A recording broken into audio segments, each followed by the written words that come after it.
মুসলমানদের আওয়াজ দুর্বল হওয়ার কারণে আজকে বাবরি মসজিদের জায়গাতে রাম মন্দির প্রতিষ্ঠিত করতে এমন দুঃসাহস মোদী সরকার প্রকাশ করেছে। জোরে এখন ঠিক কিনা? 1992 সালে বাবরি মসজিদ ভেঙেছিল, আর আজকে 2019 সালে বাবরি মসজিদের জায়গায় রাম মন্দির প্রতিষ্ঠিত করতে চাই। জোরে এখন ঠিক কি ঠিক না? আরো জোরে বলেন ঠিক কি ঠিক না? কেন ভাই? একমাত্র আমাদের আওয়াজ দুর্বল হয়ে যাওয়ার কারণে। আমরা আওয়াজকে শক্তিশালী করতে হবে। জোরে এখন ঠিক কি না?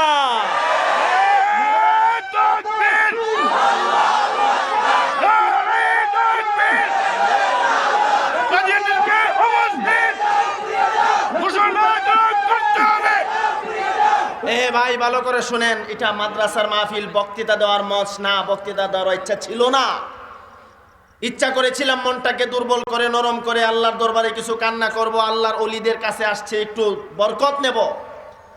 কিন্তু আপনাদের অবস্থা দেখে আপনাদেরকে একটু গরম করার ইচ্ছা পোষণ হচ্ছে আমার।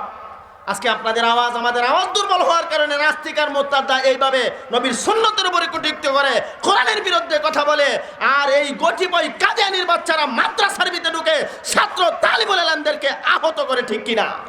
জিহাদ করার জন্য বুকের তাজা রক্ত ঢেলে দিয়ে কাপনের কাপড় মাথায় বেঁধে শাহাদতের তামান্না নিয়ে ময়দানে ঝাঁপিয়ে পড়ার জন্য কারা কারা রাজা আছেন? হাত তুলে আল্লাহরে দেখা।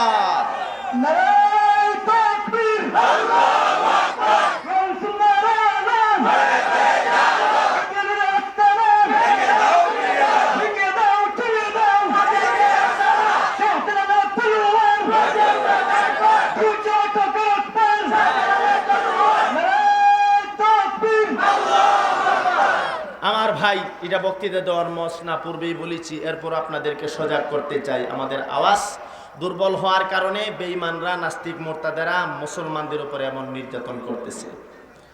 সারা বহির্বিশ্বে বিভিন্ন রাষ্ট্রে আপনি লক্ষ্য করে দেখেন, মুসলিম জাতির উপরে যত নির্যাতন, যত নিপীড়নের শিকার মুসলমান, অন্য কোন ধর্মের মানুষ তত নিপীড়িত নির্যাতিত নয়।